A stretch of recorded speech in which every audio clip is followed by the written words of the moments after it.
الحمدللہ رب العالمین الصلاۃ والسلام علی رسولہ الکریم اما بعد فاعوذ باللہ من الشیطان الرجیم بسم اللہ الرحمن الرحیم۔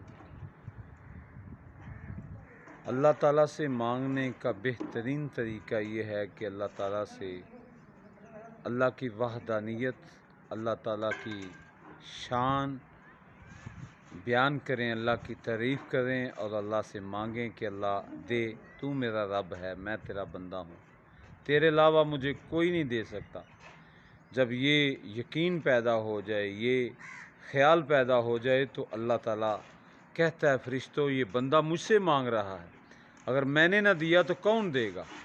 اس کی مثال یہ ہے کہ جب ایک بچہ اپنے باپ سے مانگتا ہے کہ مجھے یہ فلانی چیز لے دو یا پیسے دے دو، تو باپ سوچ میں پڑ جاتا ہے اگر میں نہ اس کو لے کے دوں گا تو کون لے کے دے گا، میں اس کا باپ ہوں۔ تو صاحب وہ باپ مجبور ہو جاتا ہے، اسے چاہے مشکل سے ہی وہ چیز لانی پڑے لیکن اپنے بچوں کو لا کے دیتا ہے۔ تو جب بندہ رب الرحمن اور رب الرحیم سے مانگتا ہے تو میرا تو مالک ہی خالق ہے، وہ تو رب کعبہ ہے، رب کبریا ہے، وہ ان اللہ علی کل شیء قدیر ہے، احکم الحاکمین ہے، وہ اس کی سارے جہانوں کا وہ مالک ہے، ساری اس کی بڑائی ہے۔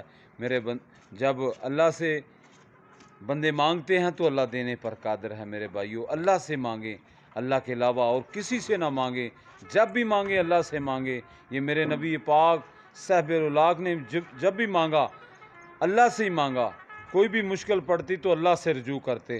آج ہمیں بھی چاہیے کہ ہم مسلمان ہیں تو ہم جو کچھ بھی مانگیں اپنے وحدہ لا شریک رب سے مانگیں، وہ دینے پر قادر ہے۔